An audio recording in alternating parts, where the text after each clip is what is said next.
Cześć Rodek. Moje filmy powstają dzięki patronom, za co im serdecznie dziękuję.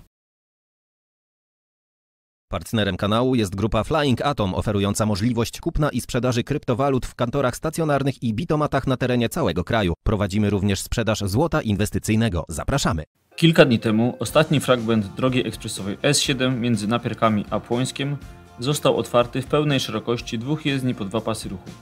Jest to bardzo ważne wydarzenie, bo droga z Gdańska do Warszawy jest od teraz w całości dwujezdniowa, chociaż jeszcze nie w całości ekspresowa.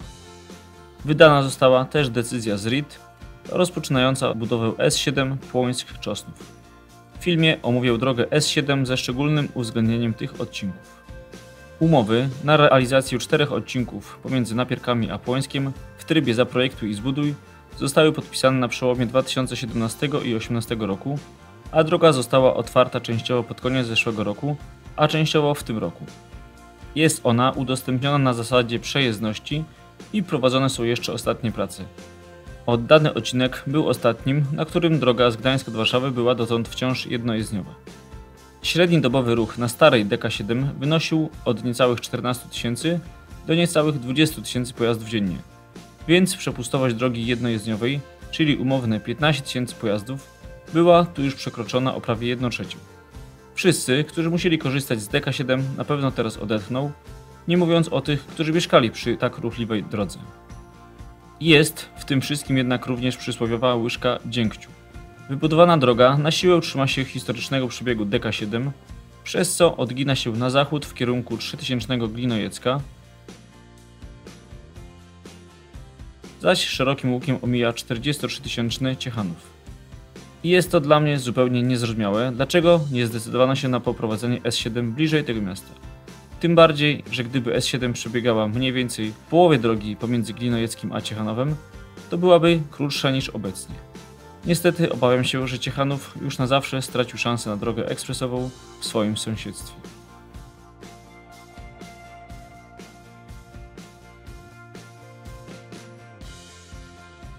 Od Płońska do Czosnowa, czyli na długości 34,5 km, rozpoczyna się właśnie przebudowa dwujezdniowej DK7 do parametrów drogi ekspresowej o 2 jezdniach po 3 pasy ruchu. Właśnie wydano pierwszą decyzję z RIT, pozwalającej rozpocząć pracę, a pozostałych decyzji możemy spodziewać się niebawem. Budowa ma zostać ukończona w 2025 roku, a głównymi wykonawcami są Aldesa, Mostostal i Budimex. W ramach tej inwestycji zostanie przebudowany istniejący fragment S7 w okolicy Nowego Dworu Mazowieckiego, który budowany był pod koniec lat 80. i obecnie jest już w złym stanie technicznym. Dobudowany zostanie 3. pas, jednak ciekawostką jest to, że istniejące dwupasowe mosty na Wiśle nie będą burzone. Ich istniejąca konstrukcja zostanie wzmocniona i poszerzona o dodatkowy pas ruchu oraz chodnik. W czasie prac zapewniony ma być przejazd 2 pasami w każdą stronę. Wykonawcy wybudują najpierw układ dróg lokalnych, na którym tymczasowo wyznaczone będą 2 pasy ruchu w danym kierunku, a dopiero potem stara jezdnia zostanie zamknięta. Rozwiązanie takie było zastosowane podczas niedawnej przebudowy odcinka Tarczyn-Grójec i sprawdziło się bardzo dobrze. Wyjątkiem mają być okolice mostu na Wiśle, gdzie będziemy musieli zadowolić się tymczasowym przekrojem 2+1. Zostanie tu zastosowany pas o zmiennych kierunkach ruchu. W godzinach, w których ruch będzie większy w kierunku Gdańska, dostępne będą 2 pasy ruchu na północ, a 1 na południe i na odwrót. Dalej, od Czosnowa do trasy S8 póki co w użytku pozostanie istniejąca dwujezdniowa DK7. Jest to najbardziej obciążona droga krajowa w Polsce, nie licząc dróg A i S. Przy granicy z Warszawą ruch to około 63 tysiące pojazdów dziennie. O najbardziej obciążonych drogach w Polsce opowiadałem w filmie, który się wyświetla w prawym górnym rogu.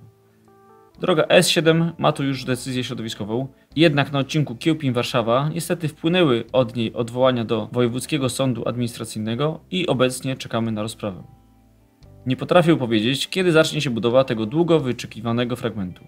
Osobiście uważam, że należy jak najszybciej rozpocząć opracowywanie dla niej samego projektu, a kiedy sąd zadecyduje o utrzymaniu decyzji środowiskowej, to wtedy ogłosić przetarg na samą budowę zamiast formuły zaprojektuj i zbuduj. W ciągu planowanego odcinka S7 wybudowane zostaną m.in. 2 tunele pod Bemowem oraz węzeł Warszawa Północ, gdzie S7 połączy się z S8. Miał tu również powstać węzeł łączący S7 z planowaną przez miasto Warszawa trasą mostu północnego. Niestety na razie tak się nie stanie, bo choć studium komunikacyjne zostało ukończone już w 2010 roku, to przez kolejne lata miasto nie zrobiło w sprawie trasy mostu północnego prawie nic. Nie uzyskano jak dotąd nawet decyzji środowiskowej. Póki co Generalna Dyrekcja planuje pozostawienie tu miejsca pod budowę węzła w przyszłości. Nie jest to dobra wiadomość, ale całkowicie rozumiem decyzję Generalnej Dyrekcji, ponieważ niemalże taki sam scenariusz przerabialiśmy już na węźle Warszawa Marynarska. Generalna Dyrekcja sfinansowała tam pełny węzeł, bo miasto planowało budowę trasy NS. Węzeł został ukończony, po czym miasto odłożyło trasę NS na półkę, a niepotrzebnie zbudowane łącznice stoją i będą stały puste jeszcze wiele lat. Więc nie dziwię się, że Generalna Dyrekcja nie chce teraz dopuścić do powtórki z tamtej sytuacji. Mam nadzieję, że trasa mostu północnego powstanie jednak jak najszybciej, ponieważ jest to jedyny sposób na realne odciążenie wiecznej zakorkowanej drogi S8. S7 i S8 połączą się na nowym węźle Warszawa Północ, zlokalizowanym tutaj. Początkowo był on projektowany z myślą o trasie NS jako przedłużenie S7. Jednak w zeszłym roku Generalna Dyrekcja zdecydowała się na przeprowadzenie dodatkowych symulacji na wypadek, gdyby trasa NS jednak nie powstała. Analizy pokazały, że węzeł byłby w takiej sytuacji zupełnie niewydolny, więc będzie on ostatecznie zaplanowany w zmienionym, lepszym kształcie. Duże brawa dla Generalnej Dyrekcji za decyzję o przeprowadzeniu tych analiz.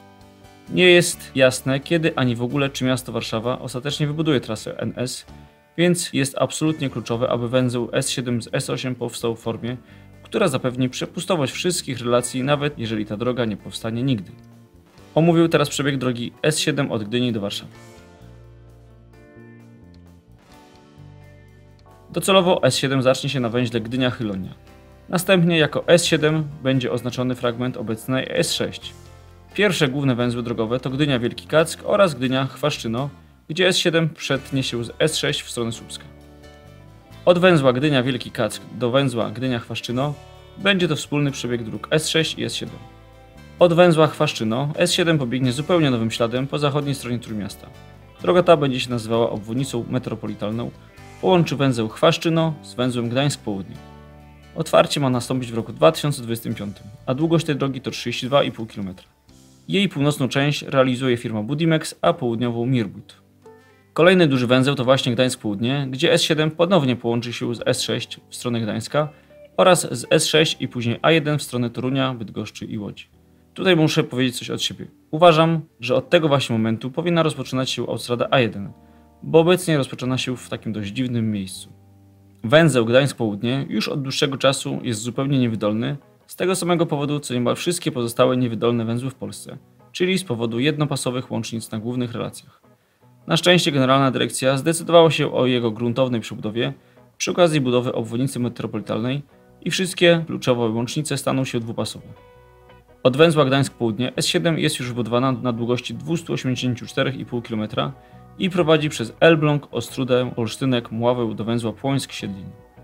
Z wyjątkiem krótkich fragmentów stanowiących obwodnicę niektórych miejscowości, droga od Gdańska do Napierek została w całości udostępniona do ruchu w przeciągu 8 lat, pomiędzy 2011 a 2018 roku. Po drodze mijamy 3 ważne węzły drogowe. Elbląg Wschód na połączeniu S7 z S22 w stronę Braniewa, Ostruda Południe, tutaj S7 krzyżuje się z S5 w stronę zachodnią.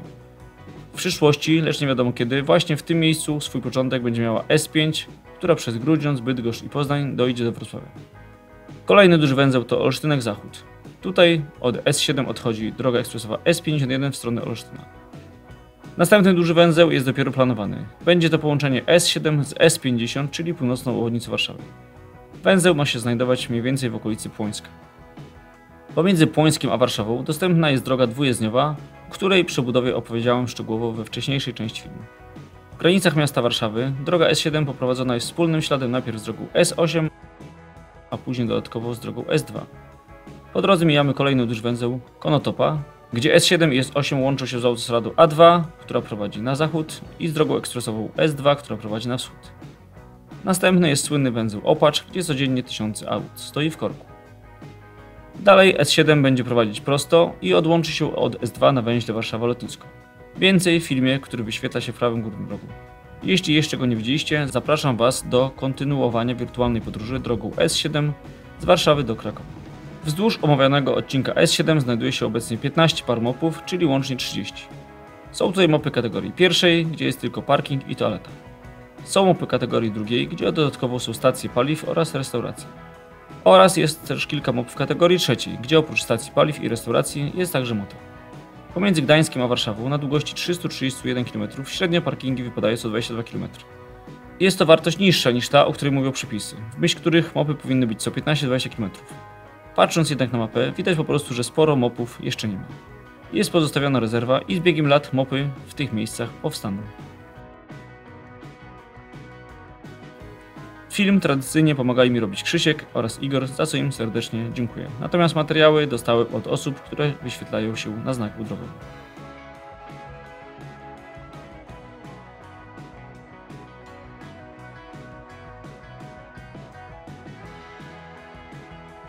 Dziękuję, pozdrawiam, Radek.